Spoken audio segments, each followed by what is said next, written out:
Padre, del Hijo y del Espíritu Santo.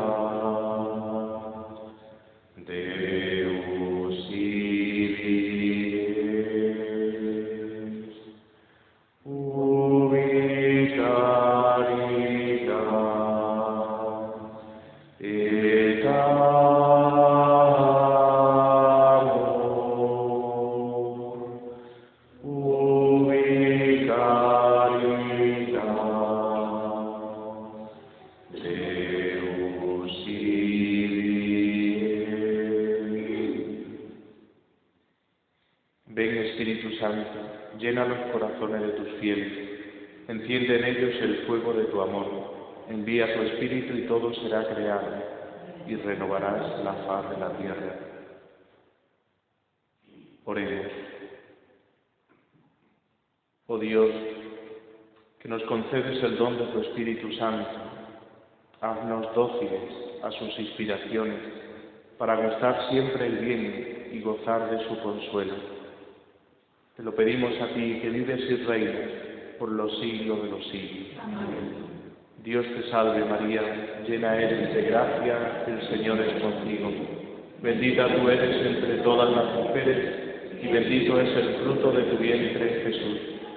Santa María, Madre de Dios, ruega por nosotros pecadores, ahora y en la hora de nuestra muerte. Amén. Gloria al Padre, y al Hijo, y al Espíritu Santo.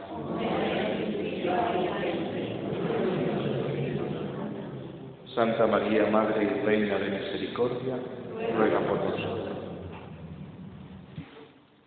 Bueno, continuamos estas meditaciones que estamos teniendo en este año jubilar de la Misericordia, al que el Papa Francisco ha convocado a toda la Iglesia, y en ella nos sentimos llamados e invitados personalmente cada uno de nosotros. El último día nos parábamos al comienzo de la oración del año jubilar y veíamos cómo el Papa Francisco proponía en ese dirigirse personalmente a Jesucristo, en esa oración, cómo se dirige y nos invita a dirigirnos a Él, en esa mirada que fijó el Señor sobre Zaqueo, del cual pues le liberó de esas ataduras del dinero, esas ataduras que en el fondo está señalando las ataduras del pecado. Pero en este viernes, también por coincidir con la lectura del Evangelio de este viernes en la Eucaristía, que nos presenta la liturgia, y en aquel escriba que se acerca a Jesús y le pregunta: Maestro, ¿cuál es el mandamiento principal? Y Jesús responde con ese mandamiento dado en el Antiguo Testamento por Dios, pero con una novedad que Él imprime, ese amor como Él nos ha amado. Amarás al Señor tu Dios con todo tu corazón, con toda tu alma, con todo tu ser, y al prójimo como a ti mismo. Bien, pues leyendo también los escritos de Santa Catalina, una doctora de la Iglesia, junto a Santa Teresa de Jesús, y acercándonos, como debemos de acercarnos, a los santos, que son precisamente ese modelo acabado, ¿no?, de la acción del Espíritu Santo, ese Evangelio vivo, al cual el Señor nos propone y nos ofrece también para esa llamada que nos hace a todos por el bautismo, como es la santidad, y para que no la veamos como algo lejano, distante, sino como algo que se ha hecho carne, presente en el corazón de muchos hermanos nuestros. Pues hoy nos vamos a parar en cómo concibe, cómo vive el amor Santa Catalina de Siena, ¿no? Antes de entrar, os lo digo también porque parte de esta meditación, pues he querido también ponerla en el boletín de esta semana que saldrá, ¿no? El domingo, de esos 3 nombres que Santa Catalina describe, el amor que viene de Dios hacia cada uno de nosotros. Ella designa esos 3 nombres con el nombre de misericordia, providencia y luz o guía. Bueno, pues en el boletín me paro únicamente en el primer aspecto, ¿no? La misericordia, por tratarse del año jubilar en el que estamos, ¿no? Pero digo, antes de entrar en cómo concibe Santa Catalina de Siena el amor, me parece que es necesario distinguir, por una parte, el amor que recibimos de Dios, en segundo lugar, el amor que brota de nosotros hacia Dios, y en tercer lugar, el amor que viniendo de Dios y a través de nosotros alcanza a nuestro prójimo. Este me parece que es como la pedagogía, ¿no?, que Dios ha utilizado y que la Sagrada Escritura nos presenta a la hora de hablar de la caridad, que tantas veces y a veces tan confusamente entendemos, porque muchas veces pensamos, ¿no?, que la caridad comienza en mí hacia el prójimo, cuando no es así. Dirá San Juan que Él nos ha amado primero, ¿no?, y que ese amor de Dios ha sido derramado en nuestros corazones con el Espíritu Santo que se nos ha dado, ¿no?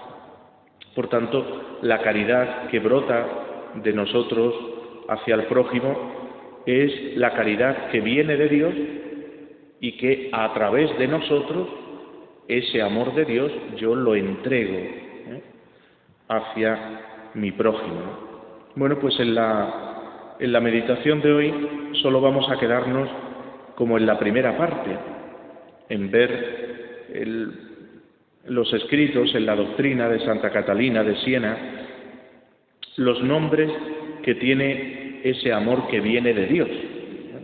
La primera parte, digo, el amor que viene de Dios a nosotros. Otro día, pues quizás nos centraremos en esa respuesta de nuestro amor a Dios, y otro día, pues quizás nos pararemos en ese amor que viniendo de Dios y a través de nosotros mira en entrega al prójimo. Pero como digo, hoy vamos a quedarnos un poco más centrados en este amor que recibimos de Dios y que, como digo, Santa Catalina de Siena designa con 3 nombres a ese amor que recibimos de Dios. Ella lo llama misericordia, providencia y luz o guía. En primer lugar, el amor como misericordia. ¿Qué es lo propio de la misericordia? Pues es el nombre, ¿no?, que adquiere el amor cuando se dirige a la persona en necesidad. Lo propio del amor misericordioso, ya lo hemos dicho en alguna otra meditación, pero siempre conviene, ¿no?, recordar, es decir, pasar por el corazón, cómo el amor misericordioso es ese mirar Dios la miseria, ¿no? La raíz de esta palabra, sabéis bien que procede del latín miser cor cordis, miser miseria, cor cordis corazón. Por tanto, corazón que se abaja, ¿no?, a la miseria, ¿no? Por tanto, lo propio del amor misericordioso es mirar la miseria, pero con estas características, ¿no?, porque más allá del asco o más allá del rechazo, por ejemplo, que la santidad ha de tener frente al pecado, más allá de ese rechazo, el amor misericordioso vence, ¿no?, la distancia y se convierte en un camino que une el infinito de Dios con la pequeñez nuestra. La santidad de Dios con nuestra condición de pecadores. La bondad de Dios con la maldad, ¿no?, que lamentablemente tiende, ¿no?, muchas veces a ser su casa, ¿no?, en el corazón humano. Bueno, pues la misericordia viene a vencer, a acortar esa distancia, ¿no?, que hay entre Dios y el hombre, ¿no?, entre la santidad de Dios y el pecado, ¿no?, del hombre. De inmediato nos damos cuenta que la contemplación, ¿no?, de la misericordia es siempre motivo de inmenso asombro, ¿no? Y así le sucedió también en la vida de Catalina, ¿no?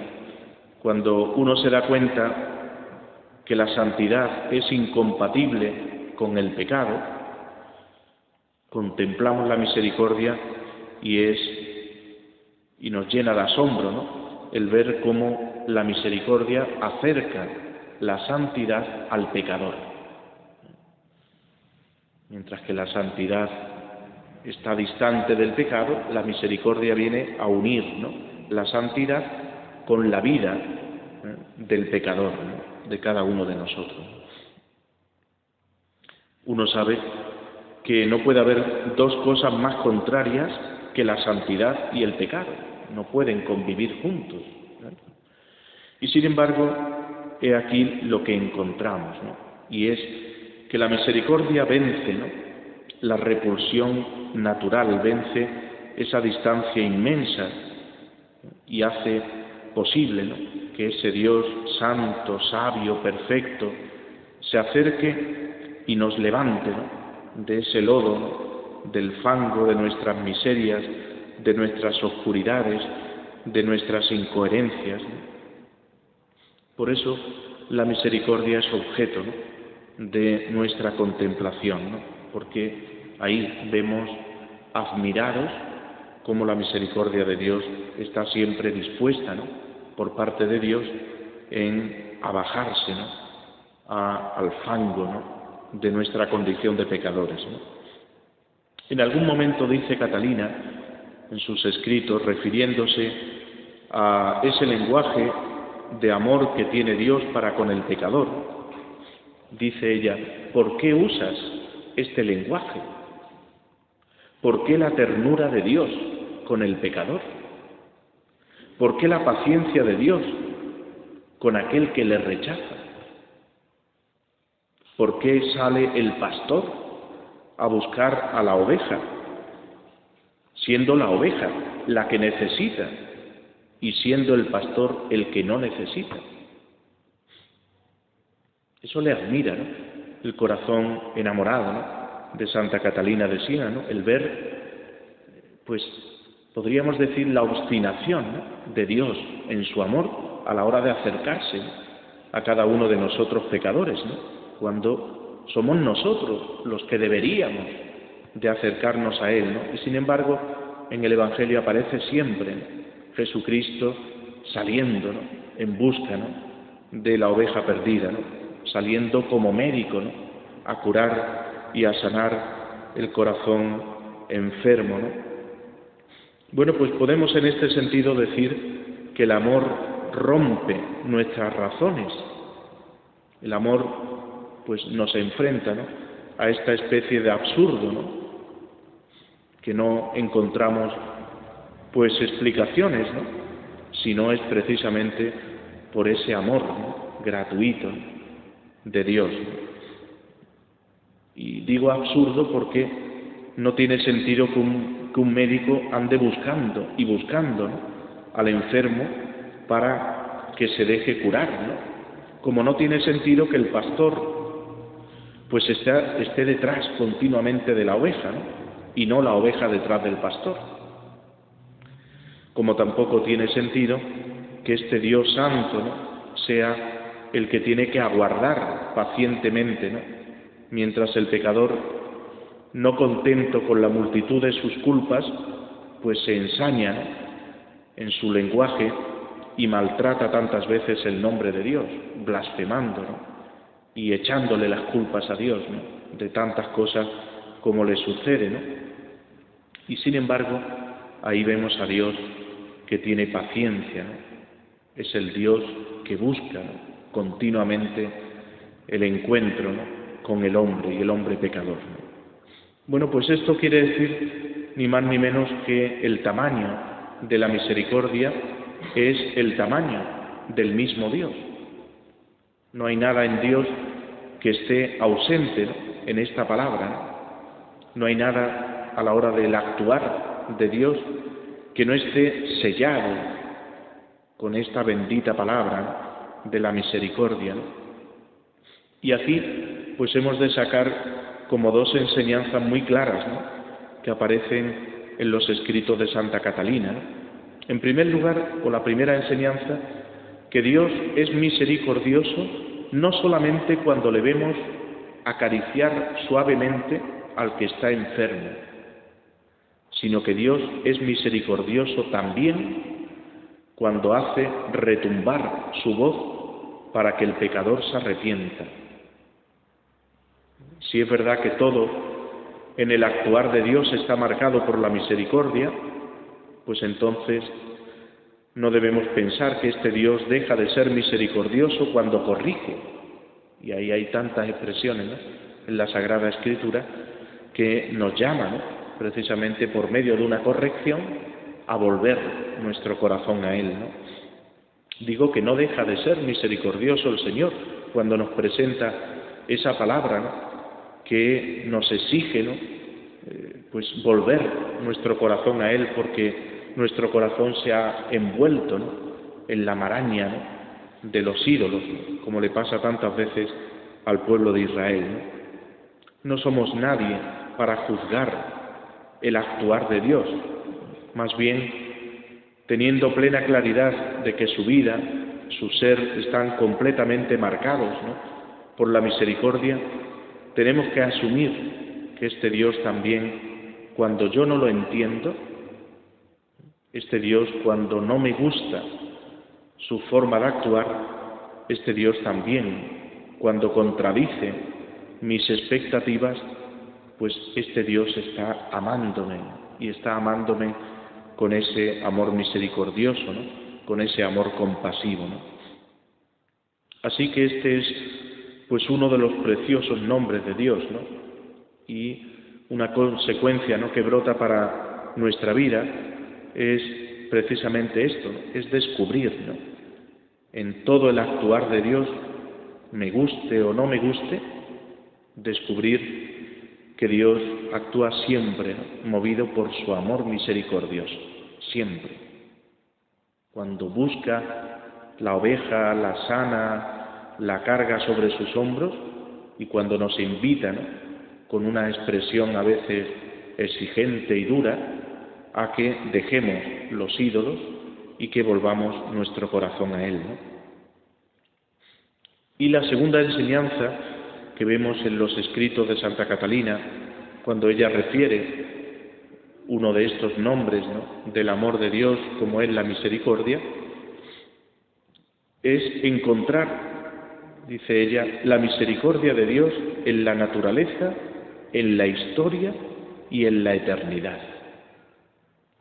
Descubrir la misericordia de Dios en la naturaleza es lo que vamos a decir a continuación, utilizando el nombre que ella designa, ¿no?, al amor, como es la providencia. Descubrir la misericordia de Dios en la historia humana, pues nos viene dado por medio del don de la ciencia, ¿no? Darnos cuenta que en el teatro del mundo donde parece, ¿no?, que unos actores humillan y hacen sufrir a otros, por encima de todo eso está también, ¿no?, la misericordia de Dios.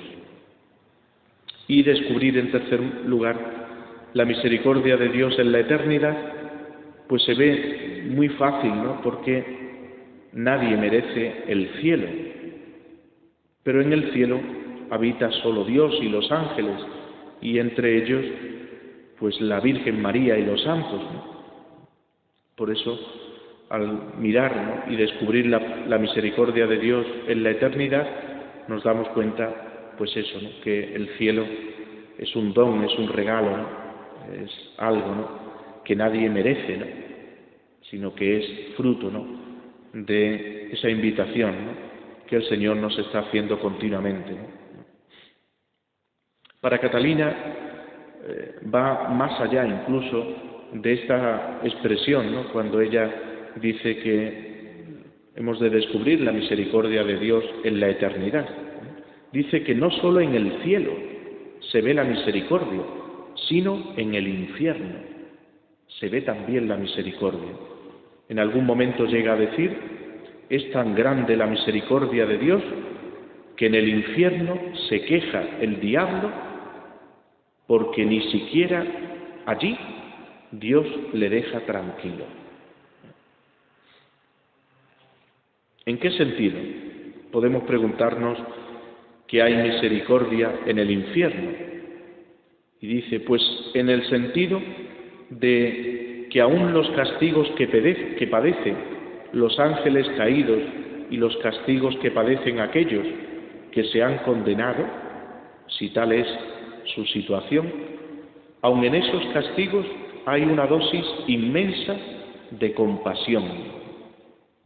Quiere decir que ningún castigo sería suficiente si nosotros nos quedamos únicamente con el orden de la justicia, porque la misericordia de Dios va mucho más allá, ¿no?, que la justicia según la entendemos nosotros, ¿no?, los hombres, ¿no? Por tanto, la misericordia de Dios llega pues a cotas tan profundas, ¿no?, en el corazón humano, que incluso allí donde nos parece, ¿no?, que no puede haber la misericordia de Dios, pues allí está presente, ¿no? Y como en este año, en esa obra de misericordia, de rezar por los vivos y los difuntos, pues ahí, ¿no?, se está invitando, ¿no?, a toda la Iglesia a que ejercitemos, ¿no?, ese amor misericordioso para cuantos están purificando, ¿no?, sus vidas en el purgatorio del pecado, ¿no?, pues para que esa misericordia de Dios les alcance también a ellos y alcancen, ¿no?, esa bienaventuranza eterna, porque, como decía antes, en el cielo no puede darse, ¿no?, lo mismo que tampoco en el corazón humano se puede dar la santidad y el pecado. Pues en el cielo tampoco puede conjugar juntos, ¿no?, la santidad y el pecado, y por eso antes de entrar, ¿no?, por expresarlo con algunas palabras, ¿no?, que podamos entenderlo, antes de entrar, ¿no?, en el cielo, pues uno ha de estar libre de todo pecado y purificado de todo pecado. A mí me gusta a veces utilizar la imagen del taller de reparaciones, que es muy expresivo, ¿no? Uno cuando va a un taller de cuadros, pues ve, claro, ve los cuadros allí, pero ve que lo están trabajando y pues allí no se ve más que mucho polvo, los bisturís esos que utilizan para la limpieza de los cuadros, o como se llama, los utensilios, pero uno va allí al taller y lo que encuentra son pues suciedad, ¿no? Sin embargo, esos mismos cuadros, cuando son reparados, pasan al museo. Y uno en el museo puede contemplar, ¿no?, toda esa belleza que no se veía en el cuadro, porque estaba pues con alguna mano que otra de polvo, de otras capas, ¿no?, que se le habían acumulado, ¿no? Bueno, pues uno llega al museo y contempla el esplendor del cuadro después de que ha pasado por el taller de reparaciones. Bueno, pues el cielo es algo así, ¿no? Tenemos que pasar primero por el taller de reparaciones, que se nos quite toda la mugre de las consecuencias del pecado, para que cuando entremos en el museo del cielo, pues gocemos, ¿no?, de toda esa belleza, ¿no?, y todo ese esplendor que Dios quiso desde el principio, ¿no?, para la criatura humana, ¿no? pero que el pecado original y los pecados personales a lo largo de los años pues han ido empañando, ¿no?, tantas veces esta imagen, ¿no?, que somos cada uno de nosotros, ¿no?, imagen de Dios, ¿no? Bien, pues esto es referente algo, ¿no?, a ese primer nombre, ¿no?, que designa ese amor de Dios hacia nosotros en Santa Catalina de Siena, ¿no?, como es la misericordia, y que veamos hasta dónde llega la misericordia de Dios en nuestra vida. Pasemos al segundo nombre de Dios, que según Santa Catalina tiene el amor que recibimos de Dios, y ella lo llama la providencia. Entendemos por providencia la capacidad de disponer, como dice el Evangelio, de dar la ración a sus horas. El elogio que recibe ese siervo fiel de la parábola, según el Santo Evangelio, es precisamente ese. ¿Quién es el administrador fiel y solícito a quien el amo ha puesto al frente de su servidumbre para que le reparta la ración a sus horas? Bueno, pues esta es la providencia en Santa Catalina, esa ración que el Señor nos va ofreciendo momento a momento, día a día, minuto a minuto, ¿no?, manteniéndonos y conservando nuestro ser, ¿no? La bondad es inmensa, ¿no?, la bondad es infinita, la necesidad del ser humano es infinita, ¿no? La búsqueda de la felicidad del ser humano sabemos que es infinita, ¿no?, desde ese deseo, ¿no?, que ha puesto Dios en el corazón humano y que preciosamente supo expresar San Agustín, ¿no?, cuando decía: nos hiciste, Señor, para ti, ¿no?, y nuestro corazón está inquieto hasta que descanse en ti, ¿no? Pero con los seres humanos pasa lo mismo que con las plantas, ¿no? Una planta pues necesita la luz del sol, pero si yo tomo una lupa gigantesca, ¿no?, y toda la luz que le iba a llegar durante una semana a la planta, yo se la concentro a la planta en 5 minutos, pues por supuesto que lo que hago es quemar la planta. Bueno, pues la luz, claro que le hace bien a la planta, pero tiene que ser repartida a sus horas. Si yo concentro toda la luz en la planta, pues lo que hago es quemarla, ¿no? Bueno, pues así, ¿no?, la providencia de Dios en nuestra vida, ¿no?, que nos va pues manteniendo, ¿no?, día a día, momento a momento, ¿no? Desde el comienzo de la historia de la salvación, la providencia pues está muy presente, ¿no?, en la vida, por ejemplo, ¿no?, de Abraham, nuestro padre en la fe. Cuando Dios le dice a Abraham: sal de tu tierra, de tu casa, de la casa de tu padre, y vete hacia la tierra que yo te mostraré, dice la palabra de Dios, que yo te mostraré. ¿Cuándo? ¿Cómo? En el camino, a través de los acontecimientos. Abraham va experimentando, ¿no?, la providencia de Dios, cómo va guiando y conduciendo, ¿no?, su vida, ¿no? Bueno, pues esto significa pues que para Abraham cada día es un acto de escucha, ¿no?, es un acto de obediencia, ¿no? Esto en cuanto a Abraham, ¿no? Pero en cuanto a Dios, cada día es un acto, ¿no?, de providencia. Si para Abraham es un acto de escucha, de obediencia, para Dios es un acto de providencia, ¿no?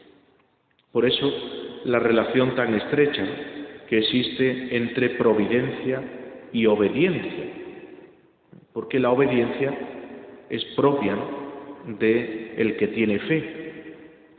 La providencia es propia del que tiene gracia y poder, como es Dios. De parte nuestra, pues se espera la obediencia, y de parte de Dios lo que se espera es la providencia. Y han de ir juntas, ¿no?, continuamente. Me gusta mucho cuando dice el prefacio de la plegaria eucarística cuarta: por los profetas los fuiste llevando con la esperanza de salvación. Como Dios, por los profetas, los fuiste llevando, ¿no?, con la esperanza de salvación. Y vemos aquí, pues, un acto de la providencia de Dios para con su pueblo, ¿no?, cómo lo va guiando y conduciendo, pues, a través, ¿no?, de los profetas, hasta que esa providencia de Dios llega a su culmen, pues, en la persona de su Hijo, ¿no? De muchas maneras habló Dios antiguamente a nuestros padres, ¿no?, por los profetas. Ahora, en esta etapa final, nos ha hablado por el Hijo. Bueno, pues aquí está, ¿no?, encarnada esa providencia de Dios con nosotros, ¿no?, cuando nos da a su Hijo Jesucristo, ¿no? Y por eso Jesucristo nos dice: yo estaré con vosotros, ¿no?, todos los días, hasta el fin del mundo. Con Abraham Dios hizo camino, con Moisés Dios hizo camino, pero donde más se nota esa providencia de Dios con su pueblo es precisamente en la persona de su Hijo, que hace camino con su Iglesia, que hace camino con cada uno de nosotros. Catalina de Siena experimentó la providencia de muchas maneras, ¿no? Una de ellas, muy dramática, fue el hecho de que su propia vida fuese sostenida milagrosamente durante semanas e incluso meses, consumiendo únicamente la Eucaristía. Fijaos hasta dónde llega, ¿no?, la providencia de Dios a la hora de cuidarse de Santa Catalina. Ella explica en su libro El Diálogo, una de las obras de Santa Catalina, que sintetiza su doctrina diciendo que aquel que se pone en manos de la providencia, aunque recibe poco, en lo que recibe, recibe suficiente. Por ejemplo, le dice a Dios: en ese poco de alimento pongo yo la virtud que tú necesitas. En ese poco de alimento pongo yo la virtud que tú necesitas.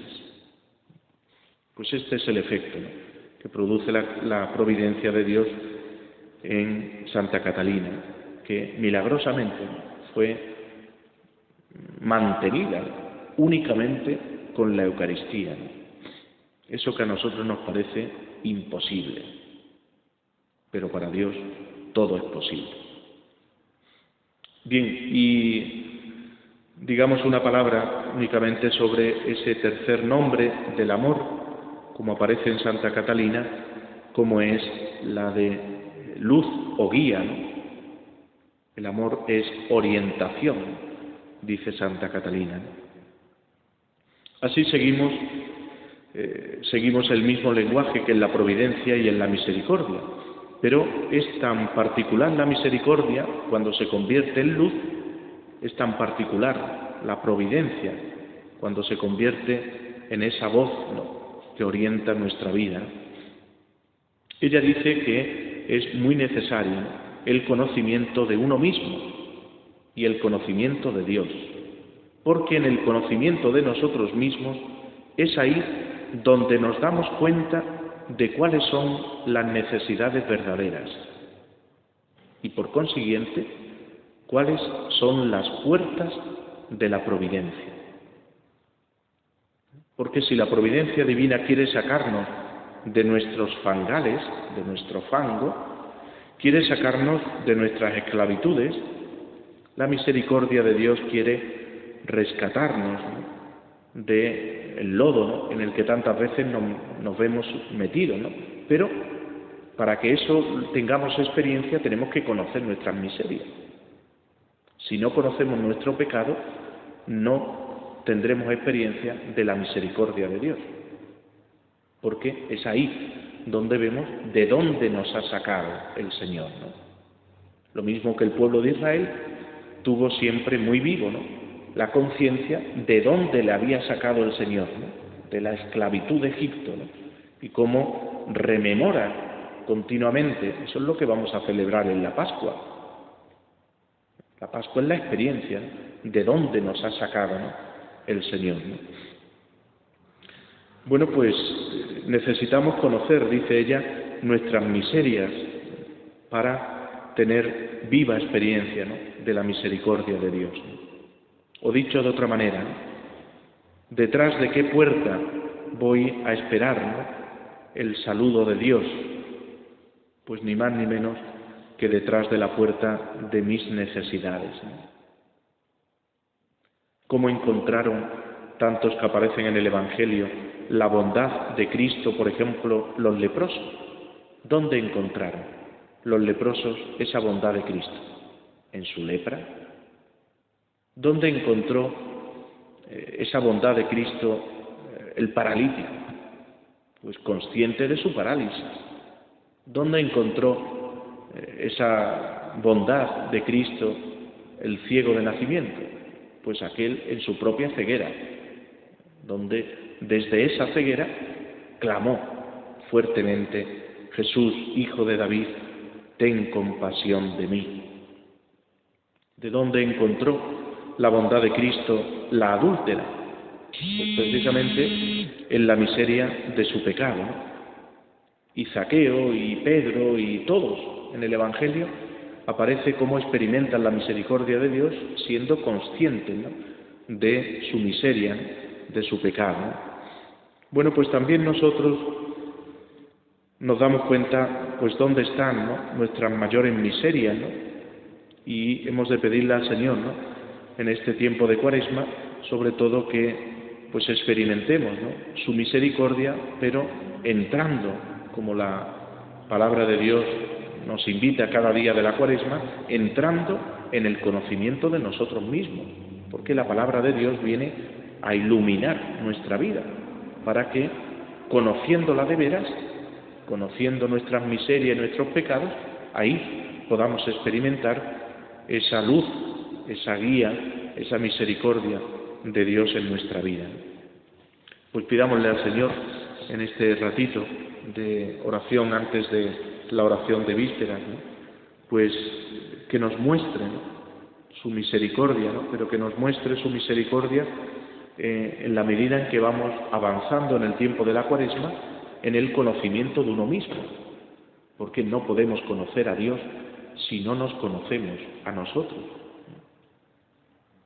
Porque ¿dónde vamos a decir la experiencia del amor que Dios nos tiene? Si no es precisamente pues en nuestra flaqueza, en nuestra miseria.